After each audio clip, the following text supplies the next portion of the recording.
and CEO of the George W. Bush Presidential Center, Ken Hirsch.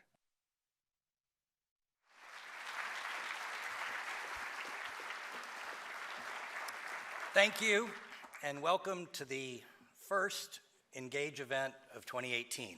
Kicks off a great year for us, and it's special for a couple reasons. First, this is the inaugural lecture as part of our Transformation and Foundations Conversation series, where we will delve into transformational items that will be groundbreaking and defining of how we live in the next 50 years. And at the same time, discuss about the foundations that are basic to all of us as American citizens. And tonight is the first installment where we'll discuss some of the foundation elements related to the Constitution.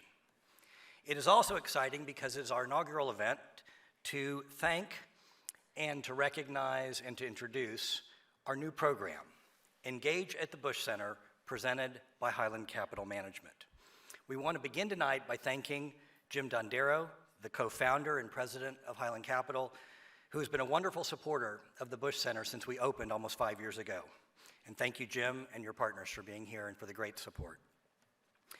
Also, in collaboration with the National Constitution Center, we have a very special two-part program this evening.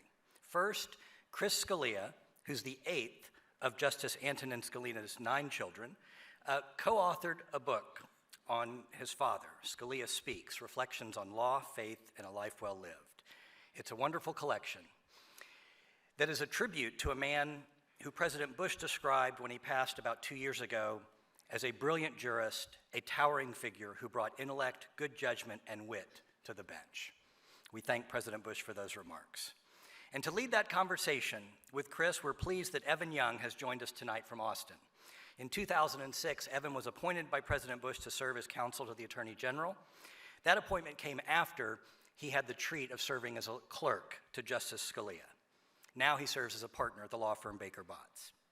Thank you both, Chris and Evan, for being here tonight. We're in for a real treat.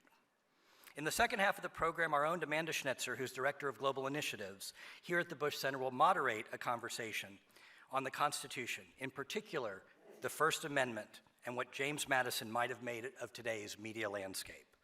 Amanda will be joined by Jeff Rosen, who is President and CEO of the National Constitution Center in Philadelphia, I hope an Eagles fan, and an expert on Madison. Also, Amy Mitchell, Director of Journalism Research at the Pew Research Center, and Mike Wilson, Editor of the Dallas Morning News. And now, again, with thanks to Highland Capital Management, let us welcome Chris Scalia and Evan Young to hear the great conversation. Thank you.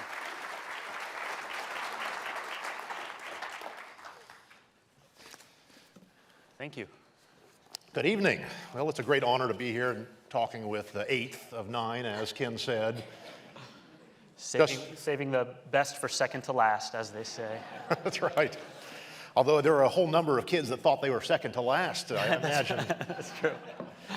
Chris, you're also the father of 3 of the 39 and counting Scalia grandchildren. There's 1 great-grandchild and another on the way. Yes. And one of your siblings is a priest. So really... He's done nothing. He's contributed nothing to it. Yeah, it's... And 3 out of 39, that's only 1/13. So of the 8 participating, it sounds like you've got a ways to go. I do, yes. Don't tell my wife, but yeah. 3 feels like 9, so I think... Now, I know your mother, and nobody picking her out of a lineup would know that she had 9 children, number one. Yeah. What was it like to grow up with parents, not only who were prominent in public life, but who had a whole van load of kids to take to church? Mostly it was fun, and that was really kind of, I think, the most distinguishing characteristic of the family growing up. My father was confirmed to the Supreme Court when I was 10. I didn't really know what that meant at the time. I knew it was kind of a big deal because he was on the TV a lot, but I knew that we had a big family. That was obvious. So that was always kind of forefront for me anyway, about what was unique or remarkable about the family. And it was a lot of fun. There was never a point we were all 9 living in the same house, which is, I think, one of the reasons it probably was fun. But especially as we've gotten older, it's been great getting closer to each other and watching each other raise families, and or be a priest in one case. It's great. The Justice was very proud to have a priest. He was very proud to have an officer in the armed forces. He was proud to have an English professor, as you were for a number of years. I remember when I was his law clerk, you were finishing up your final degree, and he was very proud to have a son who was as committed to language and literature, but given the size of Scalia families, the expectations on you, I think he also expressed some concern about your ability to provide for what he knew for sure were going to be a large number of further Scalia descendants. Yeah. And he was right. You're not a professor I'm not. anymore. That's right. I got out a couple of years ago, and I was nervous about telling him or asking his advice about whether I should leave, because his father had been a Romance language professor, and I knew that was one of the reasons he was proud of me being a professor. So I just didn't want to disappoint him, but he was very encouraging. He knew just how difficult it was in the position I had, and encouraged me to change careers and move up to the DC area to be closer to him and my mom, and very glad I did that, and wouldn't have done it without so much of encouragement from him, because we moved up there in September 2015, and he died just a few months later, so we got to spend a lot more time with him than we otherwise would have. Well, a providential time for that to have happened, for sure.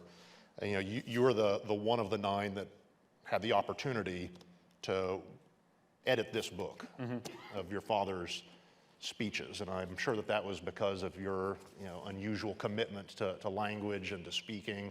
I was the only one who wanted to do it, actually. Well, all right. I'm doing my best here for you. It was like a hand-me-down. Nobody wanted it. No, you do the book. You do the book. This is quite relevant to your professional experience, and I wonder, however, what your parents contributed to you in terms of developing your love of words and language, the great works of our literary tradition. Talk a little about how both your father and your mother participated in that. Well, they loved language. My mom still loves language. We would have dinner table conversations about language and words, and by conversation I mean that would often just include them correcting us. I'll count that as a conversation. I can identify. Yeah, but I always looked up to my father as a writer, and at least when I was aware, that I wanted to be a writer myself, I looked up to him, and I would see him working hard writing. So I kind of knew some of the hard work it took to be a writer just by watching him, and I always loved reading his opinions. But my mother was an enormous influence too. She was, I think, I'm a book nerd primarily because of her. She's always reading, still always reading. She always gets us books for birthday and Christmas presents, gets books for all of the grandkids. I don't know how she keeps track of it. She must have some incredible Excel spreadsheet somewhere. But she's, together, I mean, they had a partnership in so many ways, and I think that was one of the ways, at least in my own career and writing interests, that they kind of teamed up in that way too. Well, I'm sure you've seen this or at least heard about it, but there have been plenty of times when we would have a gathering of the Scalia clerks, for example, and the justice would always get up and share a few things that would happen in the past year, and he would often say something about the kids or a grandchild, but frequently he had to say, Maureen, the name of that one, and she'd shout it out without fail. So it frankly made us feel a lot better when things like that would happen. So Justice Scalia's, this book that you and Ed Whalen, who was another one of the Scalia clerks, the justice, and your mother, we may not have been children, but we at least felt like nephews and nieces to them, and the way they took care of us during the 1 year that we had with them, and frankly in the years after that, was truly extraordinary. And I do credit your mother for most of the remembering to invite us over for dinner and things like that. But you got to work on this with Ed Whalen, and the timing of it really is something. Justice Scalia would be relevant in this book that collects just a small fraction, frankly, of the speeches that he gave over his career would be relevant if only he were what he is, particularly distinguished, one of the most significant and influential Supreme Court justices in our nation's history. But he's even more relevant now than he would have been if the presidential election had come out differently. And I say that because President Trump has said something that President George W. Bush has said and that other Republican presidents have said, and that is, I want judges like Scalia. So what is a judge like Scalia? That's one of the things I really want to explore, and as I was reading through this and really hearing the justice's voice, one of the thoughts I had is somebody can't read through this book and not at the end of it really understand what we would have as a judge like Scalia. And it really makes you understand why President Bush would say to the American people when he's running for office in 2000, I want to put a justice on the Supreme Court like Justice Scalia or Justice Thomas, why President Trump would say, I want justices like Scalia, and why President Reagan picked Justice Scalia as his nominee to the Supreme Court. You know, when we're looking through all of this, we see that so many aspects of his life beyond just being a judge pour through, but I think that anyone who's interested in seeing his role in American society can't help but find value in this. Tell us where all these speeches came from, though. How did you put this together and choose this small fraction? Well, Ed and I we got in touch with his secretary, Angela, you know, and she had most of his speeches kind of compiled. So we got a couple of large boxes of speeches and a couple of large binders of speeches from her, and we read through them all. There were probably a couple of hundred distinct speeches, but we probably read more than that because there was a lot of overlap between the speeches, and it's hard to tell whether they were different speeches or just different versions of the same speech sometimes. But it was a real pleasure reading through all these speeches, and obviously we knew he spoke a lot. He was often going away to deliver speeches, but I don't think we really understood how often he spoke and all of the different topics he covered. Obviously, he spoke about the law, and the middle section of this book is a section of his legal speeches.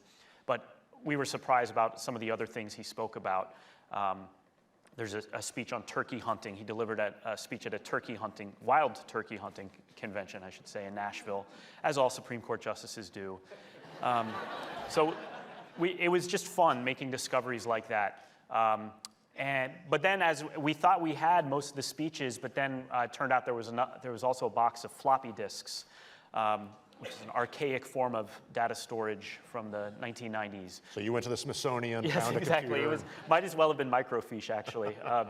And we found a couple of speeches on those disks that were new, and we ended up including.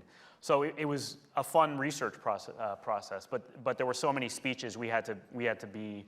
I joked about a spreadsheet earlier, spreadsheet of presidents and names, but we had basically that here. We had to keep a spreadsheet of the speeches, when they were delivered, what they were about, whether they were worth including, strengths and weaknesses, things like that. So it was a pretty intensive process.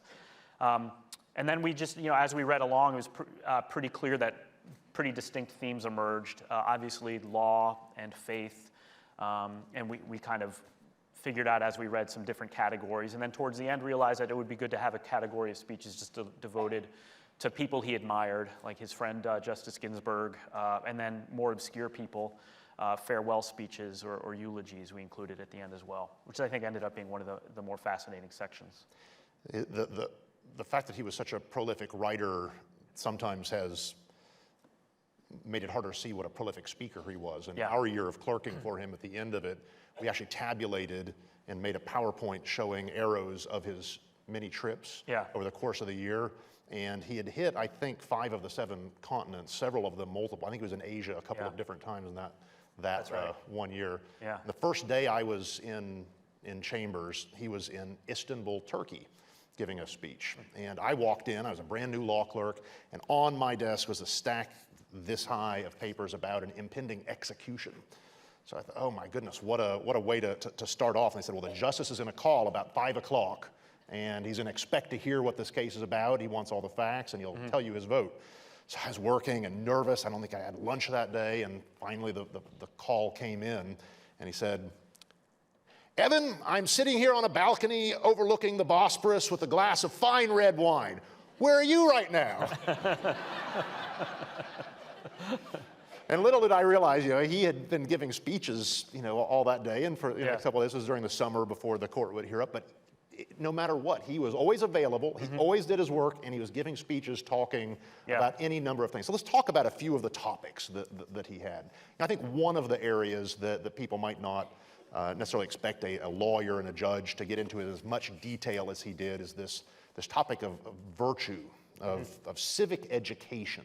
Tell us a little about some of the speeches that caught your attention when you were putting this book together. Well, he often spoke at, he often delivered commencement addresses. So he spoke to high school students and graduating college students. And one of the things he came back to again and again in those speeches was that, but look, it's great that you learned a lot. You've brushed up on your book learning, but that is not what makes a good person. It's important, but he used to quote his grandfather, who again was a Romance language professor. He said, my grandfather, his father, would say that brain is like any other muscle. It can be hired by the hour. Character is the one thing that is not for sale. And so that sort of education and character building, character development was really important to him, and he saw it as an important part of an element of America's health. A democracy needs virtuous people. So people need to get that virtue through their education, through their religion too. But education shouldn't ignore that sort of thing. So one of the things he returned to in a number of well, when he spoke to high school seniors, he would often say, you're going to college now, and you're going to be free of parents, and your teachers won't teach you virtue the way that they probably did often in your high school. So you're on your own for that sort of thing. You shouldn't forget about it. You need to focus on that in your college years because nobody's going to be looking out for that education anymore. He really thought that a country that didn't have people that did think about that would stay a strong country for very long. Right. And we have a clip, we've got a couple of clips we're going to show you tonight, and the first one is where he's talking to a group of new Americans, and you can see some of these thoughts about civic virtue coming in and what makes America special. So if we could show the Gettysburg, What Makes America Great clip. What makes us Americans, what unites us, is quite different from that which unites other countries. There is a word un-American. We used to have a House Un-American Activities Committee. There's no equivalent word in foreign languages. It would mean nothing in French political discourse to refer to something as un-French, or in German political discourse to refer to something as un-German.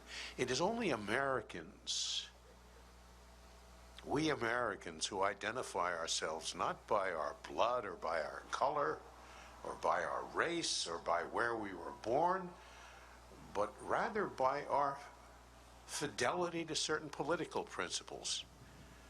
That's very strange. It's unique in human history, I believe.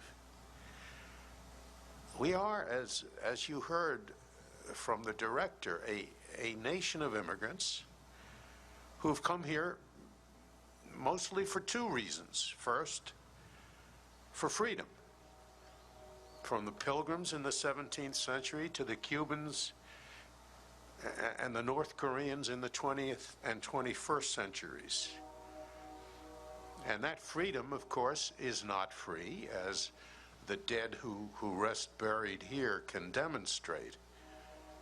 The last line of our Star-Spangled Banner is the land of the free and the home of the brave.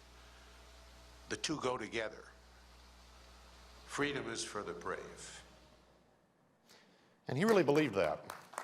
He did.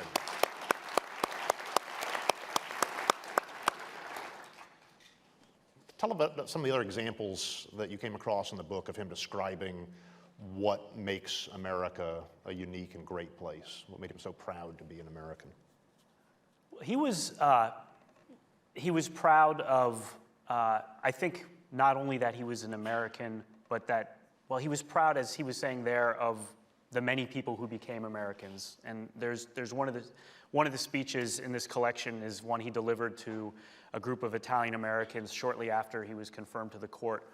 And he basically, he tells this group, he says some of the things he says there about how that we're a unique country because we're Americans based on what we believe, freedom and equality, and the political ideals.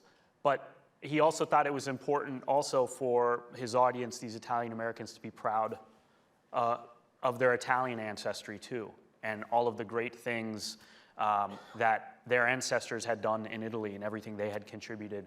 And I think that's an element of being an American that he really valued, that you were an American, but that didn't mean throwing away everything from where you came from. You had pride in both, even while you were an American. Do you remember that time in 2006 when he was coming out of church and somebody asked him a question, and he used the gesture that they depicted as being a rather vulgar one? Front page all across the country. And he was so outraged that the press, two things. One, accused him of using a vulgarity, because he never used vulgarities. And he had this book in chambers of all of the Italian gestures. And he's like showing us, hey, guys, look at this. This is what I was saying is who cares? That's what that means. I've seen that book. I have a picture of the page that translates that physical gesture, and it clearly says, who cares, or I don't care. I have a picture of it. I'll tweet it or something. But that was scandalous. We spent a good day dealing with that. Because the question was something like, well, how do you respond to critics who say this or that? And he did that gesture, which I don't want to get in trouble by repeating. and it was interpreted as him saying something that they should do. And that's not at all how he meant it. It's not how he talked, not how he thought. The second thing about that, though, that outraged him, maybe even more than the first, is the article, I think it was in one of the Boston Herald, I don't remember which ones, referred to him several times as an Italian jurist.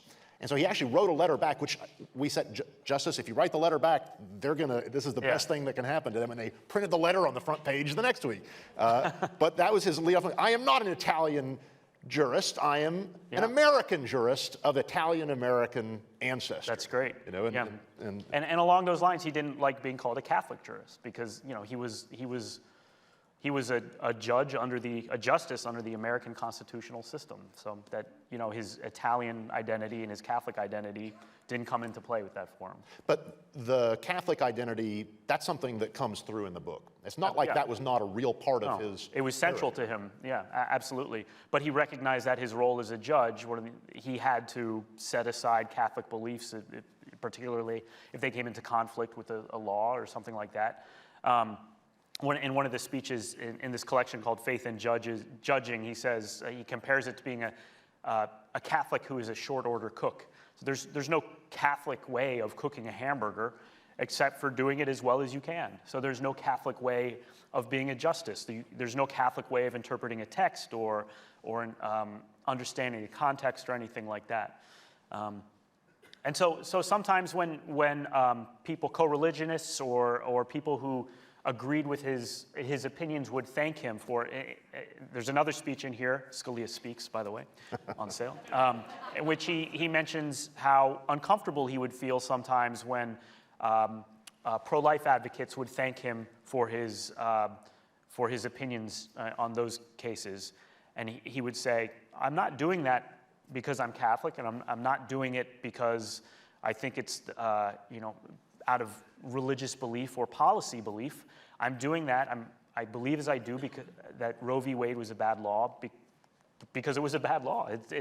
There's no constitutional foundation for it. That was his argument, and he was a little bit uncomfortable and nervous and eager to correct people when they thought otherwise. Yeah, and with respect to religion, yes, he was Catholic. No, being Catholic didn't alter a single opinion that he ever wrote. But he had strong views of the role that religion plays in our country. Talk a little about what the book says. He had strong views, period. But, period, that's true. This particular topic, he was concerned that religion was being pushed out of the public sphere. And he thought that the court was one of the primary forces doing that, responsible for that. And so in a number of speeches, he outlines the role of religion in the public sphere over the course of American history, and divides it into a number of stages and kind of, I think from basically the 1940s or 1960s forward, the Supreme Court made decisions that made it harder for public officials to express religious beliefs or people in public to express religious beliefs. And he thought that was kind of antithetical to the founders' vision, because again, the founders believed that religion was a primary, though not the only, source of virtue among citizens. So to not be able to express that publicly was a problem. So he was a Catholic, but not a Catholic judge. He was someone who believed that the American Constitution, our traditions, were benefited by religion, but by no means required people to be religious, much less Catholic. And you hear all of these things, you wonder, well, what was it then that he was? What were his views of the role of a judge if they weren't to take these strongly held beliefs? Well, give us an example of what he might have said about himself in that regard. Funny you ask. In one speech called The Vocation of a Judge, he identifies 3 qualities for a judge: adherence to the law, scholarship, and an even-handed demeanor. But is that the public perception of the good judge in the United States? The answer is not really. The public perception of the good judge, both outside of the American legal community, but more importantly within it, is the judge as moral representative, the all-powerful expositor and selector of the best law. I think that's one of the reasons he spoke as often as he did. He recognized that judges were becoming, it's cliche to say legislating from the bench, but that's in many cases what he thought they were doing. They were kind of usurping the role of the people by being more than just arbiters of the law, but actually promulgators of public policy, their own public policy preferences. That's hard to say fast. And again, that's why he spoke as often as he did. He wanted to go out and explain to people, not only in his opinions are very lucid, but they're still opinions, and they still have to follow certain writing conventions that are obstacles for most people. So his speeches were ways to go directly to the people without a Twitter account. And one of his main points again and again is that he really had basically a modest view of the judge. A judge needs to interpret the law, whether the judge agrees with the law or not. The law is there to be interpreted and not to be improved upon by the judge. There are other branches of government for that. You know, the temptation, it's hard to imagine being a Supreme Court justice, which nobody else gets to undo your work. If you say the Constitution requires this or forbids that, there's no other branch of government that can change the law that you have just decreed. And the temptation must be awesome. Very few people turn down power when they can get it. One of the heroes of this book is George Washington. Right. And I sometimes wonder, is it really because George Washington set that precedent of saying, I could be king, I could stay on this job forever, and he turned it away. And that, I've always thought, was your father's chief philosophy of the role of the courts. I don't want to be your king. Yeah. I don't want to rule you. I want you to rule yourselves and not have me enforce what I think is good or just. Yeah, absolutely. And by the way, just you mentioned George Washington. That was his favorite founder. There's a speech in this collection just devoted entirely to George Washington, but even apart from that, he quotes him often, a number of his speeches, and he admired him for those reasons, and also because George Washington was not the smartest founder, but he was the founder the other founders admired the most because he was a man of such great character. Sure. So Ken, the president couldn't be here, but you can tell him that we talked about George W. Yeah. One of the other things that being a judge like your father meant was that despite being truly a conservative person, I mean, his political views, I think it's fair to say, were conservative.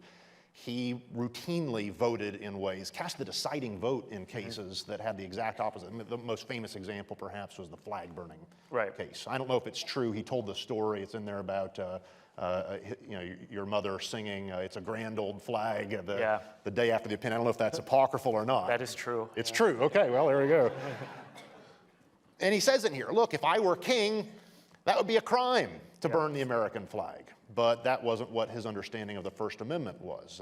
If he were king, I can guarantee you that rulings that required criminal defendants who had sexually abused children to have the opportunity to confront their accusers in open court without a screen, that person probably wouldn't be getting a very long trial if he were the king.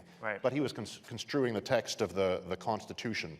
Yeah, I think that's really important to emphasize. His opinions often, especially in criminal rights cases and cases involving accused people, often ended up on sides that would correspond with what are generally understood more liberal policy outcomes. Yeah, and one of the speeches here that he spoke at some length, that's called Judges as Mullahs. It's a pretty evocative title, but describing his view of his colleagues, in effect. I mean, imagine that, right? Effectively playing the role in our constitutional discourse that mullahs in some of the countries that we were fighting against would play. And this goes to what when we were talking earlier, you referred to the villain of this book, the antagonist. If there is one, it would be the so-called living Constitution. And that's an approach to the Constitution that views it as is often called a living, breathing document that changes with the times. And my father used to joke, I prefer a dead constitution, or more aptly an enduring constitution, but really a stable constitution might be a better way of putting it. And that's a constitution that is interpreted by judges according to what it meant at the time it was ratified, what my father called, and many people call now, its original public meaning. And my father argued was that the living Constitution approach basically makes judges the moral arbiters. They're the ones determining what the mores of the times are. Again, we have other branches for that. People can say what the mores of the times are by voting for them.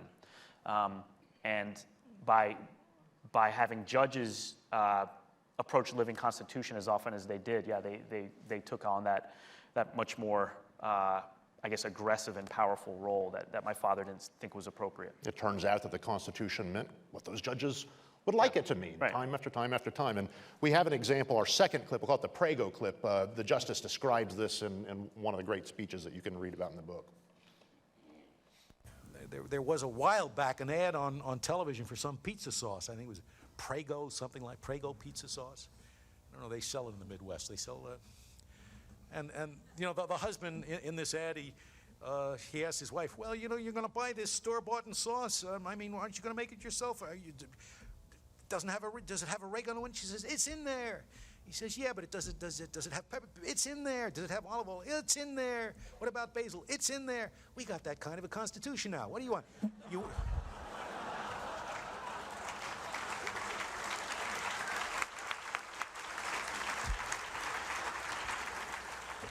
You want a right to an abortion? It's in there. You want a right to die? It's in there. Whatever is good and true and beautiful, never mind the text. It's irrelevant. We indeed have opinions. This is a development that has occurred probably in the last 35 years or so in American constitutional jurisprudence. In our opinions involving the Eighth Amendment, the amendment that prohibits cruel and unusual punishments, we state that what constitutes cruel and unusual punishment changes over time. The provision does not mean today what it meant in 1791 when it was adopted. So that something that was not cruel and unusual punishment then may be cruel and unusual today because it evolves. According to, our opinions say, to reflect the evolving standards of decency of a maturing society. That's the language in our opinions. The evolving standards of decency that reflect a maturing society. Let me say it again. The evolving standards of decency. It is so Pollyannish, you know, it's sort of every day, in every way, we get better and better. Societies, you know. Societies only mature, they never rot.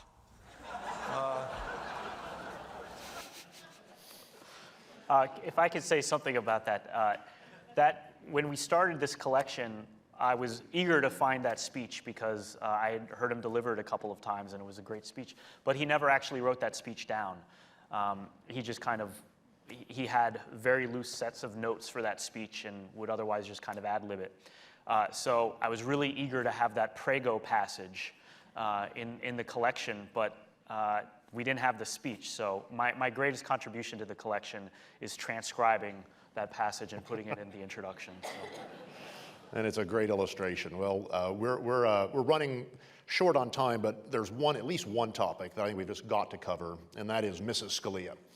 And I can remember this as a young law clerk, being in chambers. Something interesting would happen, something funny would arise, and so frequently the justice's reaction was say, "Oh, I can't wait to tell herself about that." That's what he often called her. You've heard her say that, "Oh, herself isn't going to believe that. Let's see what she has to say." And he'd pick up the phone and call her right then just to tell the joke or relate this funny thing that had happened. And it was just a monumental lesson in a lifelong partnership and what truly was a love affair that lasted, I think, until the day that they died. Tell a little bit about your mother's role in your father's career, because she's really the hero of this book too. Yeah, well, my father would often say that he was in charge of the Constitution and my mother did everything else. He was nominated to the court and confirmed to the court in '85. They had already been married a while then, and before that, my family liked to joke that he couldn't hold down a job. He was always bouncing around from job to job. The next job always paid less than the one before. And my mom she was in charge of the household. She did most of the work raising us. My father would always acknowledge as much.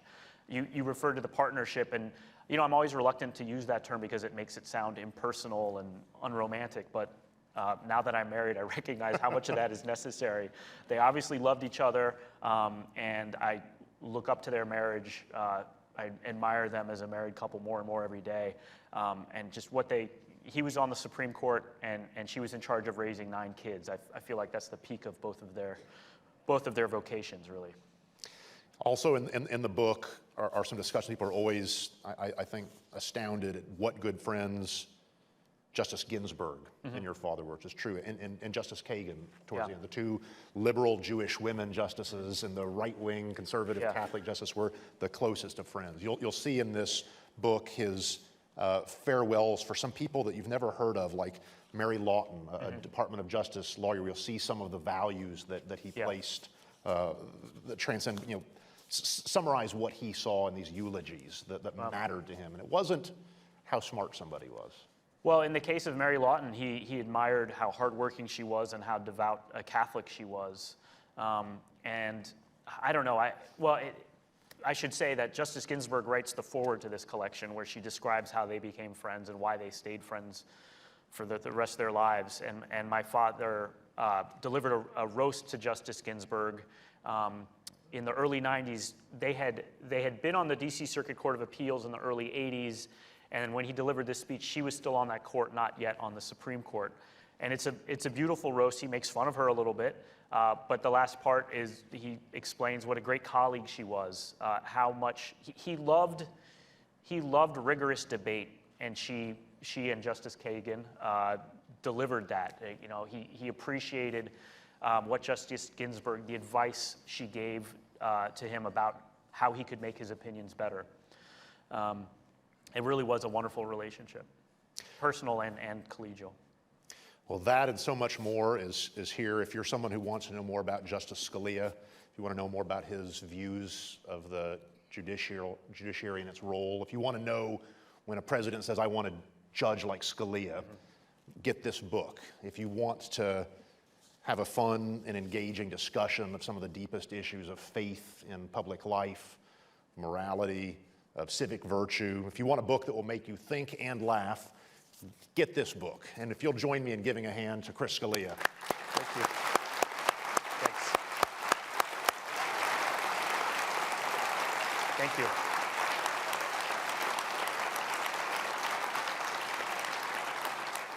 And we're now going to have our follow-up panel that's going to talk about some of the really significant constitutional issues of the day and hear what James Madison thinks or would have thought about media today. Let me introduce Amanda Schnetzer, who will introduce her panel to you. Thank you so much.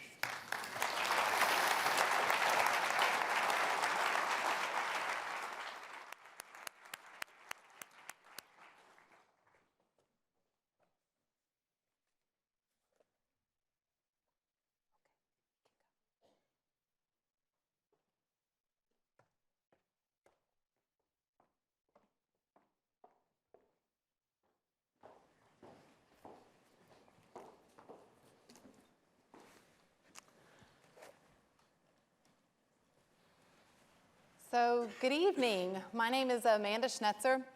I'm the Director of Global Initiatives here at the Bush Center and the Bush Institute, and we're going to continue tonight's constitutional conversations. This part of the program was inspired by work that the Bush Institute launched at a forum in New York last fall called the Spirit of Liberty. That work is intended to affirm and strengthen the values of freedom and free markets and democracy, both here at home and here and out in the world. And so we appreciate your interest tonight.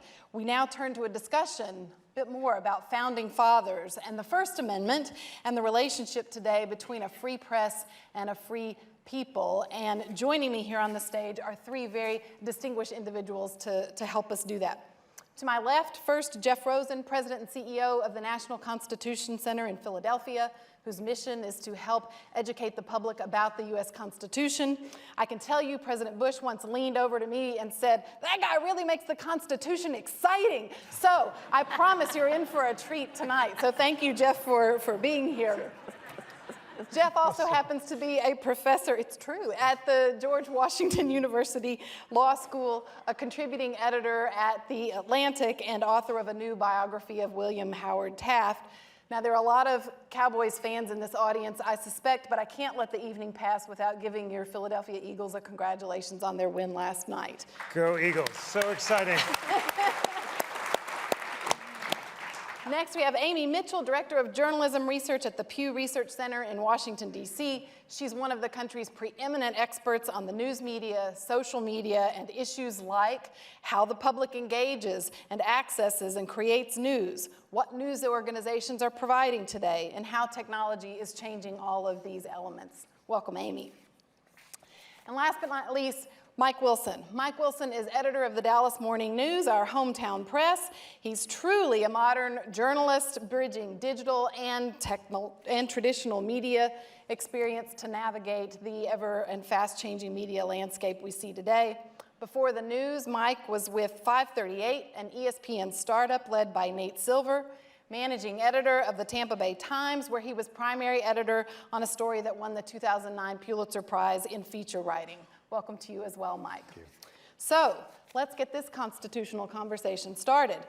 James Madison, we've talked about George Washington, the other George W., but James Madison was a founding father and the fourth president of the United States. He gave us the first 10 amendments to the Constitution, known as the Bill of Rights, which were ratified in 1791 by 3/4 of the country's state legislatures. The First Amendment says, just as a refresher, Congress shall make no law respecting an establishment of religion or prohibiting the free exercise thereof, or abridging the freedom of speech or of the press, or of the right of the people peaceably to assemble and to petition the government for a redress of grievances. Jeff Rosen, let's start with you. Madison believed that the American Republic would fail unless the new technologies, media technologies of his time, encouraged public deliberation based on facts and reason.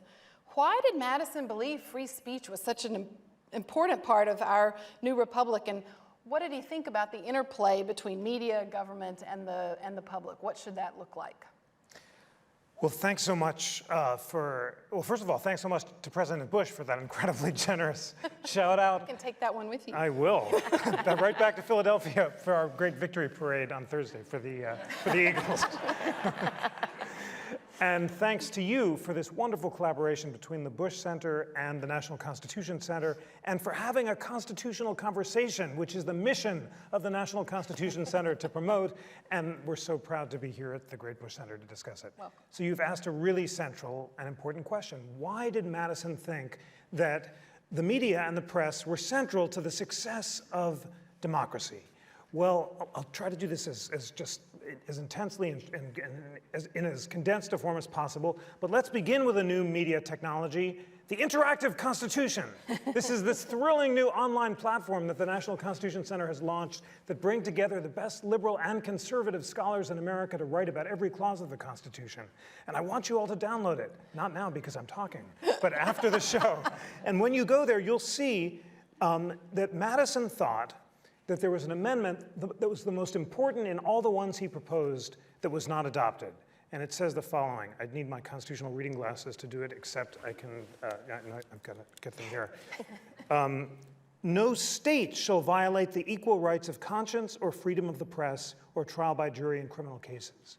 No state shall violate those rights. Remember, the original Bill of Rights applies only to Congress, and the states are free to do what they like. But Madison thought that the rights of conscience and freedom of the press were so important, so fundamental, that the state shouldn't be able to violate them either, and that amendment did not pass, and it took the Civil War, the bloodiest in American history, to make Madison's vision a reality through the 14th Amendment. Why did he think that? Because he believed that the rights of speech and conscience and press were natural rights that came from God or nature and not from government. They inhere in all human beings in the state of nature, and when we form governments, we surrender temporary control over certain rights in order to create greater security and safety of the retained natural rights, like the rights of speech, conscience, and of press.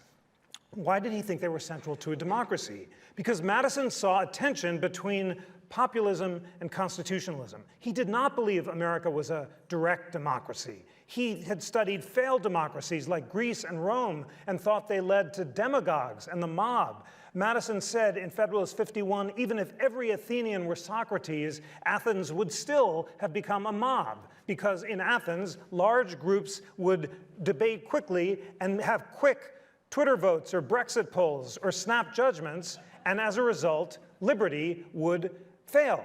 Madison created a representative republic, and the key to the success of the representative republic was slow deliberation over time. It's impossible to overstate the element of time in Madison's thought. He believed that majorities should rule, but he thought that quick majorities could be ruled by passion rather than reason. And only with time to deliberate and to inform people about the facts could majorities reach thoughtful votes that would serve the public interests in private rights, as opposed to degenerating into factions which were animated by passion that would invade those liberties. That's why he thought that the press was so central, because the press could inform people about the character of their representatives so they could choose wise representatives who would deliberate in the public interest rather than serving the interest of factions. And that's why he worried at the end of his life that new media technologies like the broadside press would not adequately reach the expanse of the large new republic and inform citizens and give them the facts necessary to reach thoughtful, deliberative judgments. So obviously lots to discuss. We have a dream team panel to discuss it. But what would Madison have thought of new media technologies? He would have been alarmed by the speed with which the debate is taking place. The National Constitution Center is nonpartisan. Our mandate comes from Congress. We have to educate the public about the Constitution on a nonpartisan basis. I can say with complete nonpartisan confidence that the idea of tweeting presidents or tweeting representatives would be a Madisonian nightmare, because he said in Federalist 10 that representatives should never communicate directly with the people. They had to deliberate slowly over time. And Madison also would have been distressed by the speed with which the 24-hour news cycle and the quickness with which things can be posted on social media makes slow deliberation impossible. Thank you. We're going to come back and talk a bit more about social media tonight, but I want to turn a little bit from Founding Fathers' view of the relationship between the people and the media and ask Amy to talk to us a bit about the views of the people about the media. Pew plays a vital role in gathering insights about the issues, attitudes, and trends shaping the world today. What can you tell us, Amy, about Americans' historical support of freedom of expression and freedom of the press, and have those feelings changed in recent years, and what are you seeing in your work? Thank you, and thank you also for inviting me to join you all tonight. So Americans have had a very long-held, strong support for freedom of the press and freedom of expression. And that remains to a large degree, and especially comparing it with many other countries around the world, American support on many measures around these areas far exceeds the numbers that come from other countries. So there is a very strong support. However, there are tensions that are pushing up against that support right now. And many are stemming from the rise of digital technology, from the developments of digital technology, from the pace of the media, and from political dynamics. So if we think about sort of three elements that are at play, on the one hand, we think about the content space of the web, from the fact of the ease of publishing, the potential for revenue, the potential for very wide reach. That brings all kinds of different content producers into this digital space. From traditional news organizations that are moving there to campaigns, elected leaders themselves. We have 30% of the public that got some of their election news directly from one of the campaigns.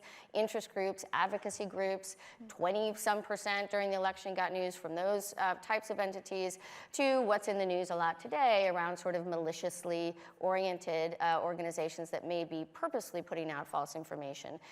So that's a lot to contend with. At the same time, you now have 9 out of 10 US adults that are getting at least some of their news digitally. So that means coming up against this information are portions of the public that have more or less interest and knowledge of current events in terms of how much they're keeping up with the facts of what's going on, the different levels of digital savviness in terms of how one would parse through this different information that people are coming up against. And we're at a point in our country of extreme intense political divides that have played out in the attitudes that people have about the news media generally, and the specific sources that people are choosing to turn to and to trust.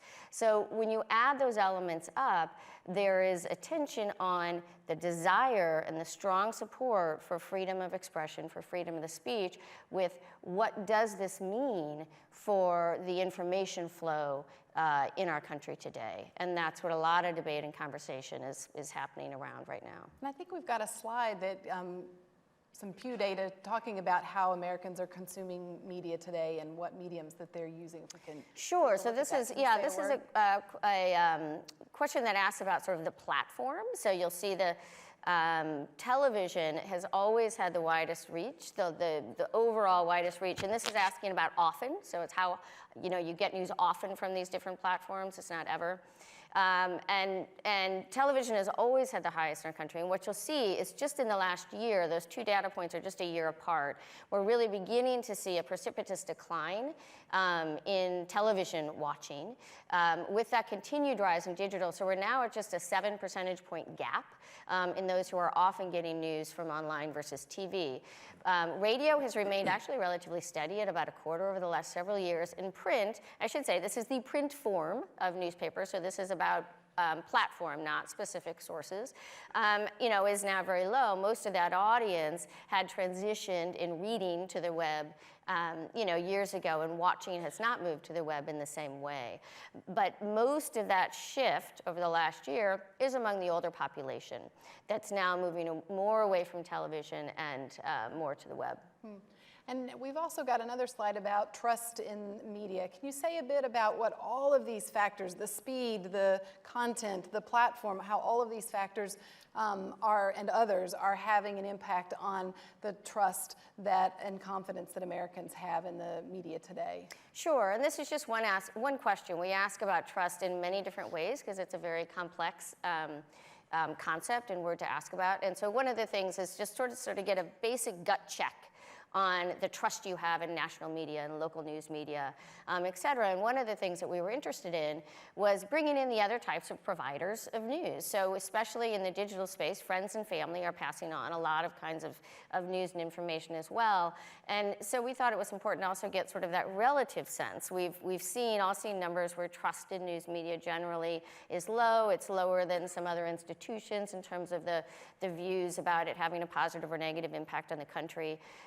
But here we see, if you look at the national news media and you look at the dark bar, that's the to have a lot of trust in the information that's coming from them. Local news organizations are at the top at about a quarter. So that's not high, but it is a quarter that have a lot of trust in the news that's coming from local news organizations. 20% roughly that are saying that of national.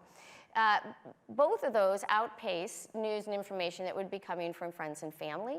So there's sort of a gut sense that in general, I think the accuracy of that information from a purported news organization is going to outpace the degree to which I can trust the facts necessarily that are coming from friends or family. All of those far exceed the numbers that we see for social media.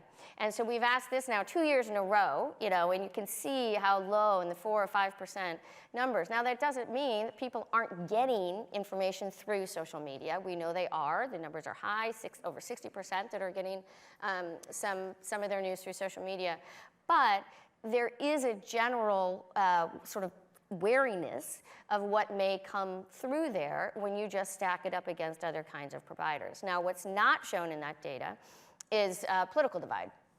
So when you ask about national news and media, that number among Democrats and Republicans is, 34% versus 11% for a lot of trust.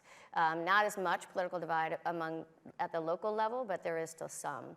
And so that's where, especially when you start to ask about specific sources, a lot of difference there. The watchdog role, we've talked about that earlier in the conversation this evening, and that's a question we've been asking about back to President Reagan's time. And Americans have held very long-standing support for the watchdog role, which is the sense that criticism of our political leaders is worthwhile because it prevents them from doing things they shouldn't do, as opposed to it not being worthwhile because it gets in the way of them doing their job. Americans have overall shown very strong support. And while we've seen a little bit of shift by party, depending on the party in power, so if your party's in power, you tend to have a little lower view of the watchdog role than if you're out of power. But this past year, we went from the beginning of 2016, where Republicans and Democrats were equally at about 3/4 supporting the watchdog role, to a 47 percentage point gap in that number. So a huge divide in this country around the attitudes and the views of the news media in general. Jeff, give us a sense of what James Madison might think about this sort of divide and this increasing distrust that people have in their relationship with the media. Although I have to say, I'm now realizing that my own family won't believe anything that I say when I come home tonight. But that number worries me most of all. But tell us a little bit about what one of our founding fathers might think about what we're seeing. This is what he most feared. There's a haunting passage in Federalist 10 where he contrasts representatives who will deliberate in the public interest and for private good with factions which he defines as people divided by religious enthusiasm or political enthusiasm or parties. He's very afraid of political parties and thinks that the system will collapse once they're up and running, although he ironically becomes a founder of one of the first parties, the Democratic Republican Party. And he is very concerned that people converge around common facts. He also, and we need to put the First Amendment tradition on the table, is the inventor or champion of the watchdog role. It's Madison and Jefferson in the Virginia and Kentucky resolutions who say that speech can only be banned if it's intended to and likely to cause imminent violence. That's the most speech protective standard in the world. It's finally codified by the Supreme Court in 1967 in the Brandenburg case after having been revived by Justice Brandeis in the Whitney decision. But Madison is criticizing the Alien and Sedition Acts, which make it a crime to criticize the Federalist President John Adams, but not the Republican Vice President Thomas Jefferson. So by that point in his career, Madison is no stranger to partisan politics. And let's not be ahistorical and imagine that our polarization today is greater than that in 1800 when the House decides the election and people are fighting duels, famously, as we know from the musical Hamilton, because of their political animosity. So it was not a kumbaya society, but it was one where the people didn't have an opportunity to directly express their views through social media and to polarize into armed camps where there was a necessity that some sort of deliberation take place because of the filters that were put on popular enthusiasm. So I guess you could say he anticipated half of the problem. He worried that political parties would encourage the creation of faction, but he couldn't have imagined the new technologies that would undermine the filters that would make it possible for factions to organize. One last thing, Madison was a genius, but he didn't get everything right. And one thing that he was wrong about was imagining that the size of the American Republic would make it impossible for factions to predominate. Basically, he thought because the country was so big, it would be hard for political enthusiasts to organize because communication was really tough. And the size in Federalist 10 is supposed to be the great defense against faction. Obviously, the net, as well as other communications technologies, has made it really easy for small, passionate, mobilized partisan factions to mobilize. And in that sense, Madison was wrong. Mike Wilson, you are in the trenches playing that watchdog role with your colleagues. So let's get some perspective from the newsroom. Talk to us a bit about how the changing media landscape is affecting the relationship between you and your colleagues and the people, and what are the biggest challenges that you all are facing today in that relationship? I'm thinking about Jeff talking about passionate factions and how fortunate we are not to have those now in 2018. I think the biggest change that I've seen in my 35-year journalism career is the difficulty we have as a nation now agreeing on a set of facts. So when I became a journalist coming out of college in 1983, I think there was a general acceptance of a set of facts that defined the issues that we as a country were dealing with. And now there are sources of information for every taste. And people have an access to a version of the truth, facts or alternative facts, that suit whatever view they'd like to take. And so for an institution like the Dallas Morning News that purports to report from the middle and try to cover both sides of things, it's very difficult to convince audiences now that we're presenting a truly objective set of facts that they can act on, because people come to it with a sense that, well, wait a minute, that doesn't reflect the way I see it. And so you must be leaving something out. And so that inability to just agree on what the discussion is about is a huge challenge for legitimate journalists. And it's interesting, you know, one of the questions we asked about this was around the context of made-up news, completely made-up news is the way we phrased it. But one thing that Americans showed strong agreement on, even across political lines, was the sense that it causes great confusion about the basic facts around current events. So that is one area where we do see Americans really in agreement that there is a problem with being able to have a set of facts that people can agree on as accurate. Well, and so many of the issues that we're talking about tonight, I think we all probably walked in and are thinking about these through the lens of national politics, national news, national events. But Mike, you are the editor of the Dallas Morning News, which certainly has an interest in national events and international events, but you also have a deep and important relationship with the local public here. Talk a bit about the importance of that relationship and the impact, positive or negative, that this environment is having on your relationship with traditionally what we would think about as your readers, online or on paper. Absolutely. Well, thank you for asking about that. You know, I was encouraged to see on Amy's slide that the most trusted journalism institutions were local institutions. So it was something like 86% had a high level or some level of trust in local news organizations. And well, why is that? You know, the Dallas Morning News, for example, reports on national events, and people respond to those as they will. But our real franchise is in covering the news of Texas and North Texas, covering news in this community. And so most of the, I was going to say arguments, I'll say discussions that I have with readers have to do with our coverage of national stories, but I think we're making more of an impact writing editorials about local issues, about schools, about the working poor, covering stories like the one that we'll publish Sunday in the Dallas Morning News, get it at your newsstand, about how the Dallas SWAT team cornered and killed the July 7th police shooter. This is a local story of profound local interest in which we invest to serve the local community. So I never tire of the discussion about the coverage of politics, but I seek out support for local journalism institutions because we cover your town and your concerns. So it was interesting to hear Evan and Christopher talking about Justice Scalia and the importance and the value that he placed on civic virtue and civic engagement. And I was interested to discover that Pew has lots of data, including on this score. So Pew has data showing that civically engaged Americans are more likely to use and value their local news.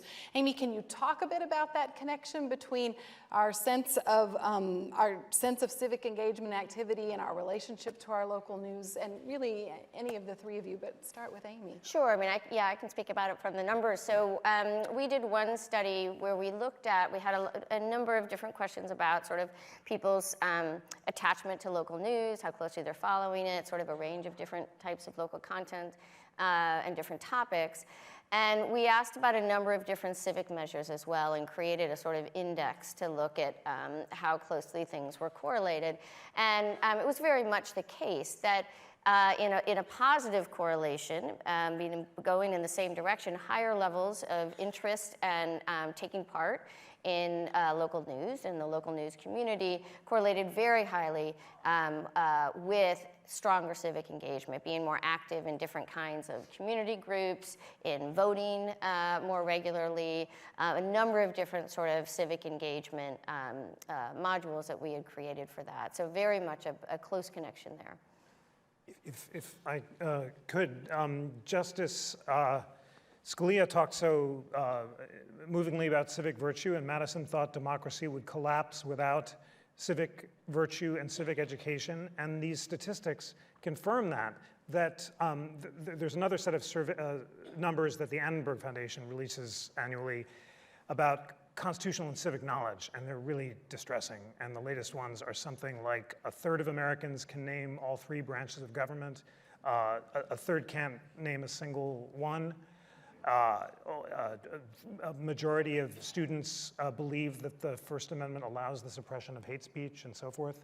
And yet at the same time, although the Supreme Court has unanimously held the opposite in very inspiring opinions by Justice Scalia, among others, but engaged Americans, which, as Amy helpfully defines, Americans who are engaged in civic organization, participate in local institutions, are more likely to support institutions like judicial independence, judicial review, the rule of law, and more likely to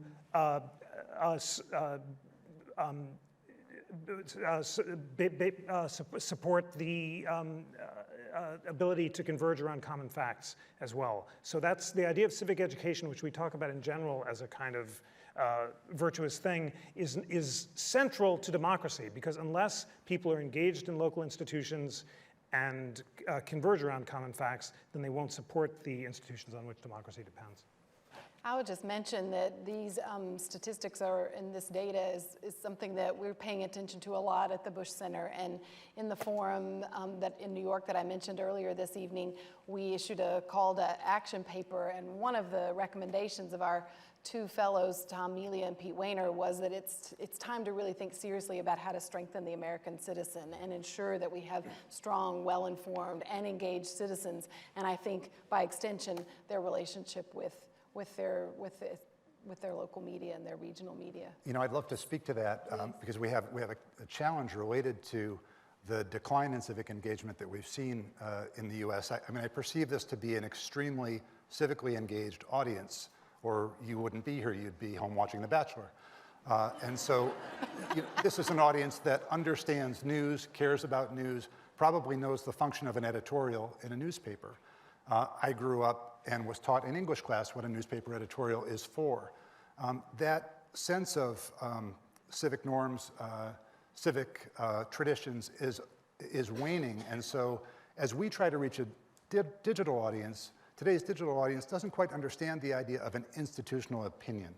That is the idea of an editorial that expresses the historical view of the Dallas Morning News based on its sense of the community's standards and values.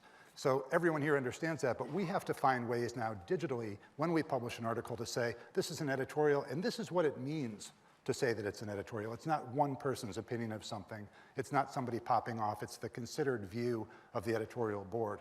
So we're sort of fighting against that tide of lack of civic engagement and trying to draw people back into a civic discussion in the digital realm. It was interesting. I was watching some testimony from the British House of Commons was gathering information around sort of the question of misinformation online.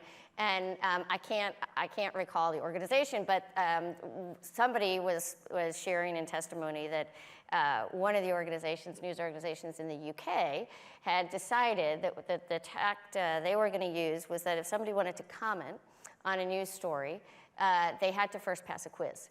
And they had to be able to answer like 3 or 4 questions about the content of that piece before they could post a comment on it to be able to show their putting it out there.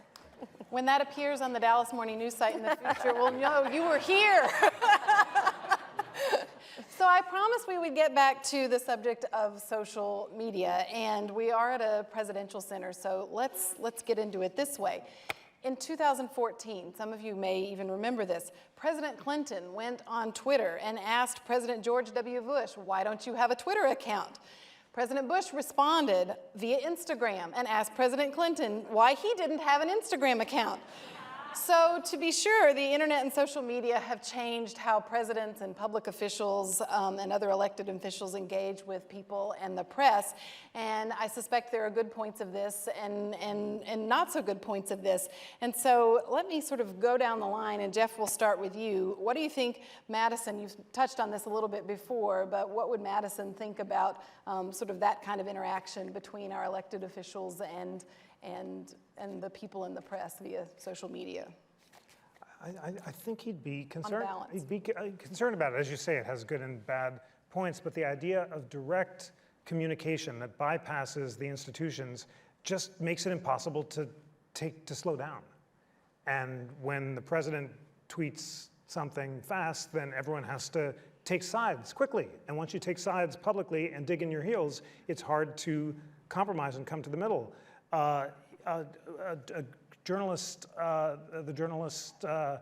Ryan Lizza at a National Constitution Center panel recently made an excellent point. He said that the greatest threat to coverage of to compromise in Congress has been Twitter, because now the Congress people are tweeting and take sides, then everyone converges around them and then they can't come to the middle as well. So it's just the attack on the mediating institutions that's tough.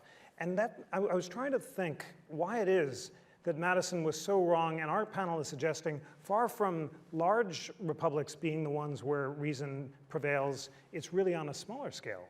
And why is that? It must be because a local newspaper, it can have strong political views, but it serves the community. It has to serve the public interest, and people know the community well enough that if you're saying things that aren't true, then you'll get called out on it, and there's face-to-face interaction, and you're rooted in the public interest. Twitter, which is to a national audience, surpasses all of that and makes polarization and faction much more difficult. I think that's the problem. I mean, I would say, like, as is the case with many developments, there are a mix of different types of effects and implications as something develops. So I think that's certainly the case here as well. If you think about a number of sort of elements and features of social media interactions, on the one hand, news has found its way into basically every single social media platform, none of which were created for news. Not even Twitter. Twitter was a social that was meant for conversation. It was meant to keep up, to chat with friends. But news finds its way there, partly because as people spend more time there, and the technology companies want to serve their time, a part of what people want over the course of the day is to know what's going on, is to get news and information.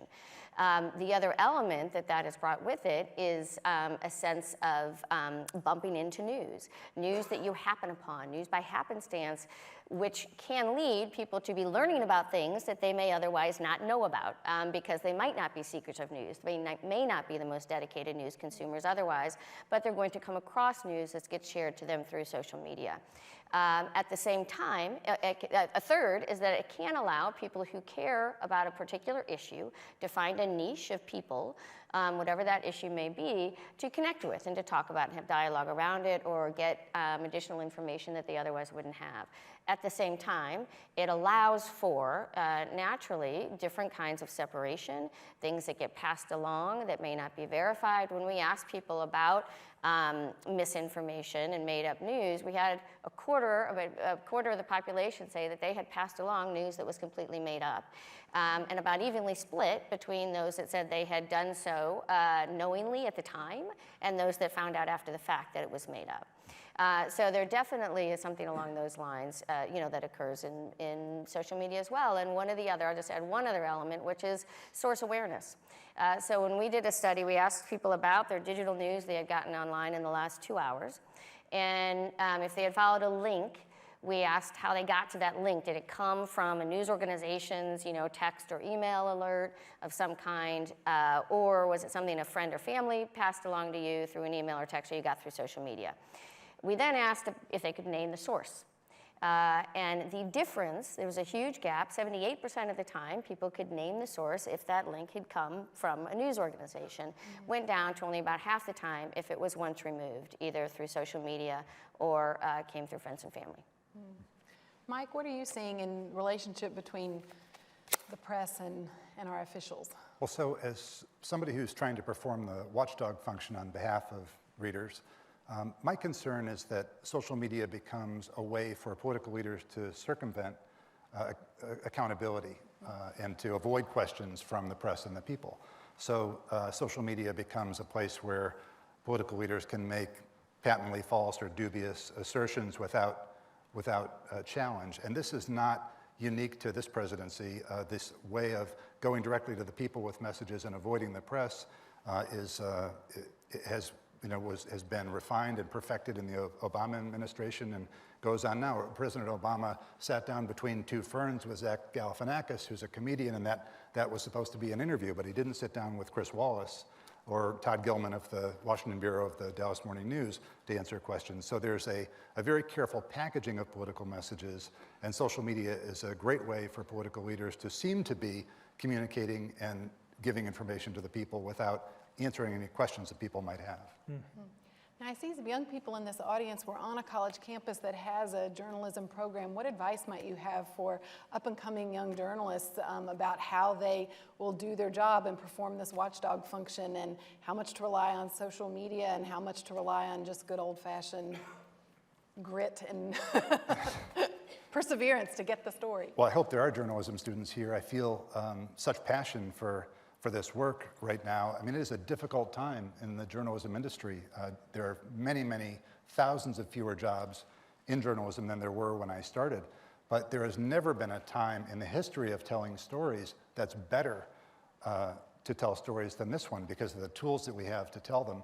And there's never been a more important moment to seek out the truth and get it to the people than there is now. And again, I don't. That's not a political statement. It's a reflection on where we are as a divided nation politically, and I just believe so strongly in figuring out that set of facts and giving it to people so they can act on it in the right way. So I've never been more bullish on the country or on journalism's place in it. In the call to action paper that I mentioned that we released last fall, one of the areas of recommendations was to think about how to rebuild the trust of the American people in the major institutions of our democracy, public institutions and private institutions alike, and offered some ideas for how do you begin to rebuild that trust. So to close our program out tonight, I'd like to ask our panel, what good things do you see send us home tonight with something optimistic to think about. What good things are you seeing about how to rebuild that trust? Who's doing it right? What advice do you have? So we'll just go down the line. I'm inspired by how hungry people are for balanced, thoughtful conversations that unite people of different perspectives, and how enthusiastic the response to these conversations is. So the National Constitution Center has started this exciting series called America's Town Hall that sends across the country the leading liberal and conservative legal scholars in America to debate the constitutional issues at the center of the news. And these debates are co-sponsored by the Federalist Society and the American Constitution Society. These are the leading conservative and liberal lawyers' organizations in America. They hadn't collaborated much before, but with a little encouragement, they have joined together, and these debates are a runaway success. And we vote before and after the debates. We did one here at the Bush Center about 2 years ago on affirmative action. And there's one rule, it's a rule that Justice Scalia would have approved of. You're only allowed to vote your constitutional views, not your political views. So we were talking about affirmative action. The vote is not, do you think affirmative action is a good or bad idea? It's, do you think the Constitution allows or prohibits it? And we vote before and after, and the winner is the side that changes the most minds, not the side that wins a majority. And then we ask whose mind has been open to the views on the other side. And there are always some minds that are changed and always many minds that are open. And what's remarkable about these debates and conversations is how civil they are. They're not boring. People are disagreeing strongly about the meaning of the Constitution. But these are scholars who share a common framework for debate. And like a Supreme Court opinion, they're forced to explore areas of agreement and disagreement. So I believe very passionately that when encouraged to rise to the better angels of our nature, to set aside our partisan views, which after all are not that interesting. We all know what the partisan views are, and we hold them strongly. We're unlikely to change those. But to take the time to learn about something we didn't know about before, educate ourselves about facts and the law, and then reach a decision which is based in this great document of human freedom that unites us, this is something that Americans can converge around. Amy. Well, from a researcher perspective, I would certainly say that the opportunity to learn, Mike was talking about tools for telling the story, the tools we have to gather data, to study the public dynamic, the movement in the country, is tremendous today. We have so many different types of data that we can gather, ways that we can try to understand the dynamic of what's underneath, the complicated question of trust and freedom of expression, the mixed views that people have. How do we get to a place in our country? And our mission is to try to provide solid data that then can allow for conversations like this that many people in the country are having today and taking part in. Mike, the final word to you. Sure, there's a tremendous movement towards transparency and to build trust in the journalism business now. The Dallas Morning News is very much a part of that. When I started my career, we told the audience every day in print with smug certainty what they needed to know, and maybe we deigned to print their letters to the editor at the end of the day. We understand now that audiences want to know how we got the information we got, what were our sources for it. They'd like to talk to us about it if they disagreed with the approach that we took. So we're doing those things. We're inviting people into the newsroom. We have created a subscribers-only Facebook page where readers can discuss issues of interest with us.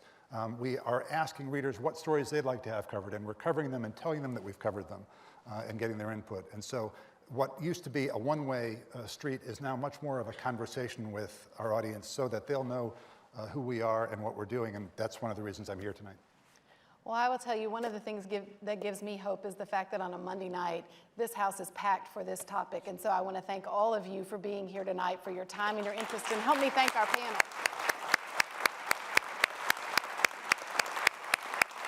And CEO of the George W. Bush President and CEO of the George W. Bush Presidential Center, Ken Hirsch.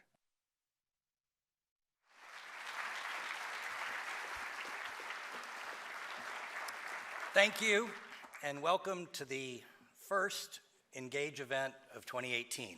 Kicks off a great year for us, and it's special for a couple reasons.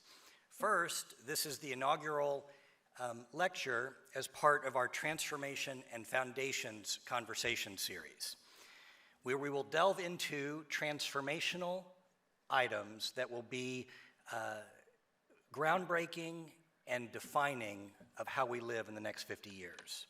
And at the same time, discuss about the foundations that are basic to all of us as American citizens. And tonight is the first installment where we'll discuss some of the foundation elements related to the Constitution. It is also exciting because it is our inaugural event to thank and to recognize and to introduce our new program, Engage at the Bush Center, presented by Highland Capital Management. We want to begin tonight by thanking Jim Dondero, the co-founder and president of Highland Capital, who has been a wonderful supporter of the Bush Center since we opened almost 5 years ago. And thank you, Jim, and your partners for being here and for the great support. Also, in collaboration with the National Constitution Center, we have a very special two-part program this evening. First, Chris Scalia, who's the 8th of Justice Antonin Scalia's 9 children, co-authored a book on his father, Scalia Speaks, Reflections on Law, Faith, and a Life Well Lived.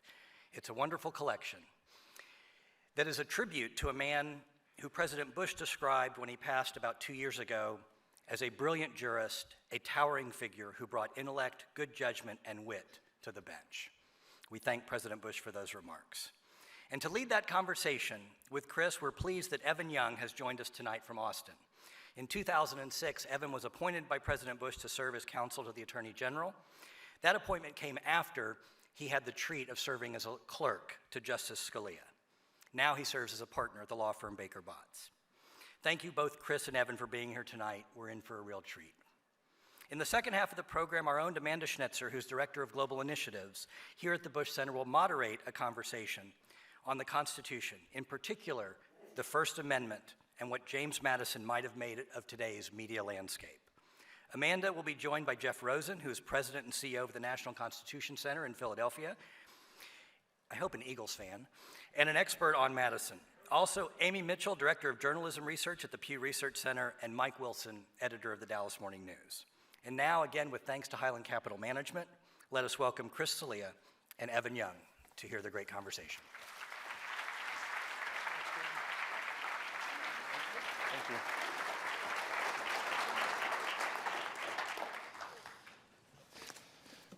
Thank you. Good evening. Well, it's a great honor to be here and talking with the 8th of 9, as Ken said. Saving the best for second to last, as they say. That's right. Although there are a whole number of kids that thought they were